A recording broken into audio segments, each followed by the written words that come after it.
Okay, so my first on-site interview here at San Diego Comic-Con is with the best, the beautiful Bandai Namco. And here to represent Bandai is going to be Justin.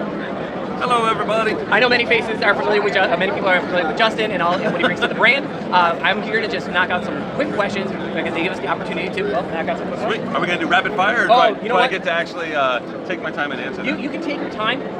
Do you want me at like an 11, like a Godzilla Rory 11? Oh, I'll meet you at your 11 and I'll take you to a 12. Okay, perfect. And then if you feel like it, let's hit a 14 now. Okay, let's do it. All right, so let's talk Tamashii. We have Tamashii Nations brought in here with Bandai to the US. How is Tamashii with the impact to the U.S.? How do you feel Tamashii's doing? I think it's going really, really well. Okay. You know, last year we got to celebrate the 15th anniversary of Tamashii Nations. We did that at Grand Central Terminal in New York, and it was a huge hit. We had an amazing turnout, and it was so much fun to celebrate 15 years of Tamashii Nations across SH Figure Arts, SH Monster Arts, F-Zero, Figure Arts Mini, showcasing new items that no one ever seen before, so it was great.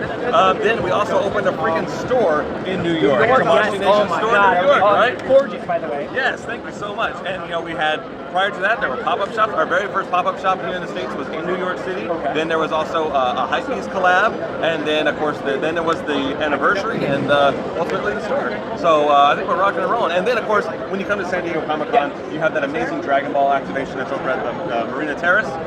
Each and every year is so much fun seeing all those Dragon Ball fans when they're able to play video games, play card games, build model kits, the cool dioramas, hopping on a flying Nimbus, powering up at the Aura Energy, yes! Oh, okay, yeah. So that's our 15. So I know, right?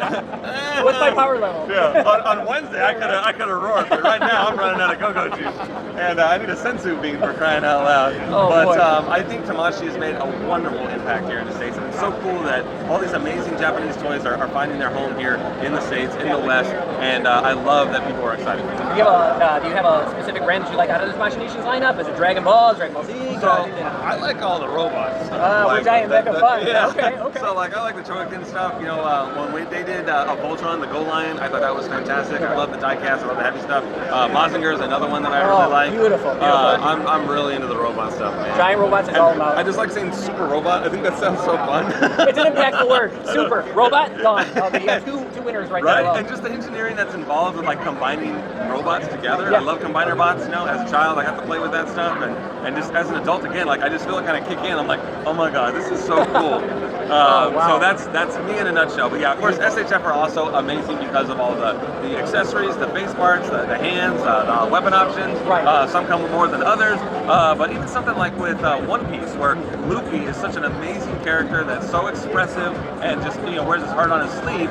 You know, each one of the different One Piece figures that come from that line comes with a face for Luffy. Right. So it's a unique build of figures in a sense where you're able to add more dynamic range to your Luffy figure, and I think it's only appropriate because Luffy's probably the only character. SH is hitting Walmarts and Targets. Yes, yeah. So that's cool like that's an amazing.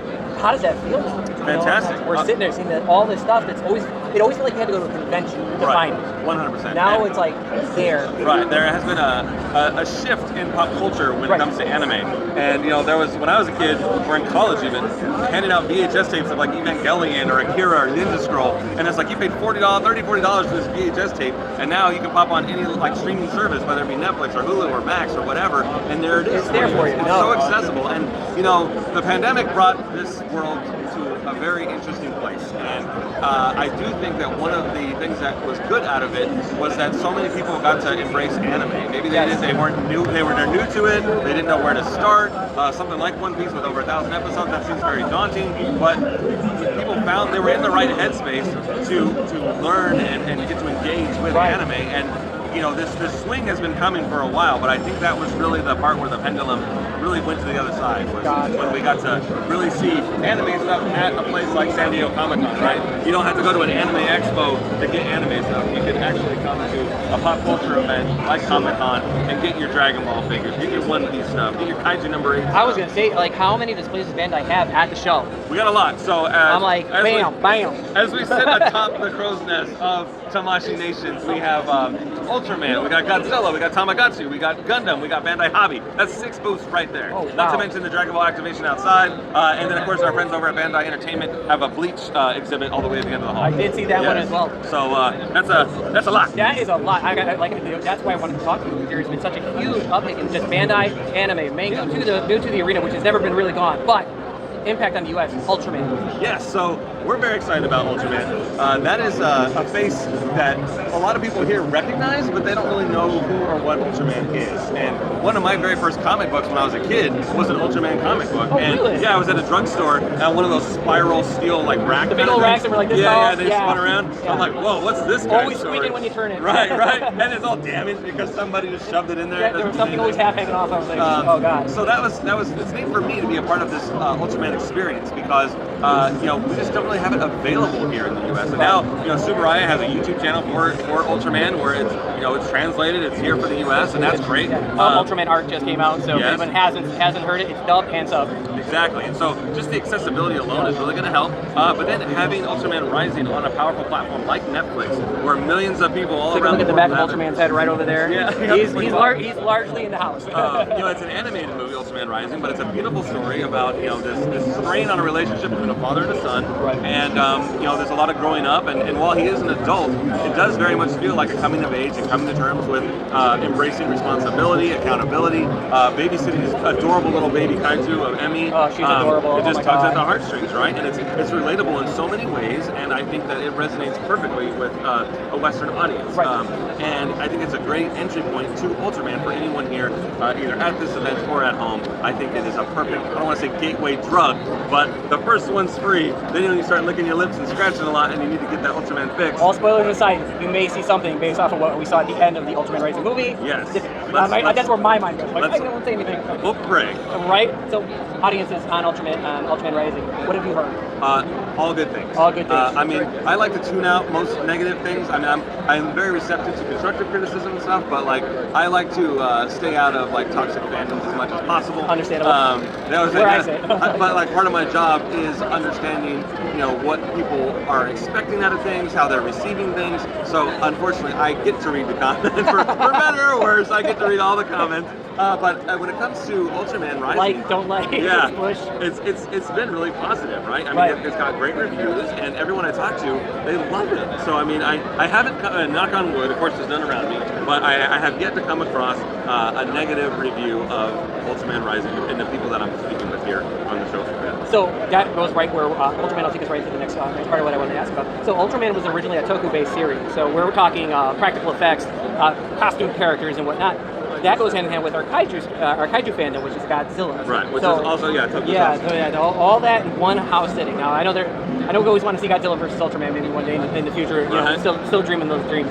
So going into the whole Toku aspect and where Tamashii Nations is, SH Monster Arts, how is the Monster Arts series going when it comes to the fandoms, the Toku-based fans? Would you say Monster Arts is boomed over the course of the past couple of years, especially with the Legendary series, compared to our classic, Showa era Godzilla figures? Right. I think so. I think that there are some that people missed out on that are going to want to get their hands on stuff. There's always going to be new collectors and people that haven't had a chance to get the stuff that came out prior. So whether it be some sort of repaint or something a little bit different about it, I do think it's great for people to be able to get a reissue of some kind. I want it to be labeled that it's a reissue, so people can still have their value in the collectible space. But I want everybody to have everything. And unfortunately, in the way this world works, and when you are a collector, there is going to be that white whale that you're not going to be able to get your hands on. You're chasing after it. That's part of the fun. Yep. We live in this world now where we used to go to jump into Targets or Walmarts or wherever to find figures, and then something happened to where you just lay in bed and order it off of Amazon, and then a couple months later it gets delivered. It's a brown box. Yep. You may or may not even open it right away. You just, that excitement is kind of gone. So when it comes to a show like Comic-Con, where we can bring that feeling back, oh my God, there's a Godzilla figure. This is so exciting. That was me. And so we have this beautiful event exclusive for Godzilla, right? This 1989 Godzilla, and I love the idea of recapturing that. And the cool thing about the Monster Arts line is that the box art is always so cool.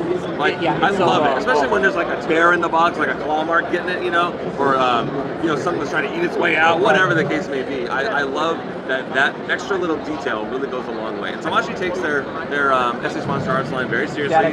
They partner with the the designers of these movies and how they can make it be as close to being real as possible, screen accurate as it were. Right. Within, the attention to detail. within the confines of a budget, so people can buy these things, right? But I do think that SH Monster Arts has come a long way. They have tapped into other IP, things like Monster Hunter. That was really cool. Someone that loves Monster Hunter that's absolutely terrible at it. I still like the idea of now I can have these figures on my desk. And it wasn't until Monster Hunter Rise that I finally got good at the goddamn game. Like I used to just get murdered over and over and over again. But something about there's an accessibility factor that exists in that game. I don't know if it was made easier or whatever, but I found success in that. I didn't change. The game must have changed, but I found success. I just wish there was an option to establish a dialogue with the monster and not just murder and wear its parts as my armor. I have seen that, and I'm just like, what did you just do? I just killed him, but I got the wings. I got tail, I got these wings over here. I'm like, you know what? And I see people just dig into it. I'm like, I'm like, well, you know what? I'm an old school, like, monsters are supposed to go framed. I know. It's just like it's prancing around in the field, or it's taking a nap, and then here I come in just riding in like, I'm gonna kill it. So I know we talked briefly, but my understanding is you are a Kong Skull Island fan. I love Kong Skull Island. Is Tamashi working with anything Kong Skull Island for future toys for your desk? So, well, they did make a Godzilla and Kong figure, which is great, and then the new Empire figure, and I got the Scar King and all that stuff. So I am satiated with what Tamashi has brought me. But I would not say no to a SHF John C. Reilly to add to my collection. You know what? I wanted a Samuel L. Jackson to stand up in front of my Kong. That was the one. So honestly, thank you so much for the time and the opportunity. So basically what I would like to do is wrap it up and ask you the biggest questions. What is your favorite Godzilla design and costume? Sure. And it could be legendary, it could be Toho. Sure. We're all one family in my book. No. So actually, it's one that I haven't even seen. I've only ever seen the figure, and that was that Godzilla Earth SHF, where it's like a real big bulky body. Yes. I love that. I never even saw what it was from. It was right when I started with Bandai, and I'm like, what the heck is that? And I thought it looked so cool. He looks really rocky. Rocky. So yeah. That was the Netflix anime that he stemmed from. I love that when I saw that. I was like, that's so cool. It's almost like he was like asleep and just part of our landscape, and then just kind of answered the call and woke up and just has all these parts on him, and I love that. Again, I never watched it, but when I saw that figure, I was like, what is that? I love that. I know. I saw it. I would see him come up in the anime, and I'm just like, oh, here we go. Because again, it's like you didn't even see him. You were walking around him the entire time. But yeah, that was amazing. So, as I said before, thank you again for the opportunity. As you guys heard, Tamashi Nation's Bandai, huge impacts in the industry, huge impacts, manga, anime, bringing all your favorite token brands, all your favorite lizards, all your favorite Ultraman out into the market. So, if anything, Bandai has been the absolute best. Thank you so much for your time. I appreciate it. Thank you.